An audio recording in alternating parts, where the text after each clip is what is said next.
சுவாமிகளுடைய மடியில முருகப்பெருமான் வந்து உட்கார்ந்தார். இப்படி கைய பொத்திட்டார். இப்படி கைய பொத்திட்டாச்சு. கைய கொண்டு வந்து கண்ணை அப்படி மூடிட்டார். முருகனுடைய வாசம் அடிக்குது. முருகனுடைய வாசம் அடிக்குது. கண்ணை திறந்தா முருகனை காணோம். தவிக்கிறார் பாம்பன் சுவாமிகள். ஐயோ, அந்த பிஞ்சு கைய பிடிக்காம விட்டுட்டனேன்னு அழுகிறார். அழுது அழுது ஒரு பாட்டு பாடினார். வேர் குளவி வேட்கை. என்னதுங்க? வேர் குளவி வேட்கைன்னு. இன்னைக்கும் அந்த வேர்க்குளவி வேட்கை யாரெல்லாம் பாராயணம் பண்றாங்களோ அவங்க குழந்தை பாக்கி விரைவில் கிடைக்கும். அந்த வேர்க்குளவி வேட்கையில சாமி சொல்றார், முருகப்பெருமான் வந்தானா வேல் வச்சிருந்தானா சின்ன பையன் கண்ணுக்கு எட்ட தூரமெல்லாம் நிக்கிறான், பாக்குறான், ஓடுறான், ஒளியறான். இது எல்லாத்துக்கும் நடக்கும். அதே மாதிரி இந்த குழந்தை உங்க மடியில வந்து உட்காரும்.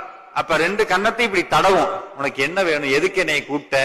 அப்ப முருகன்ட்ட என்ன சொல்லணும்?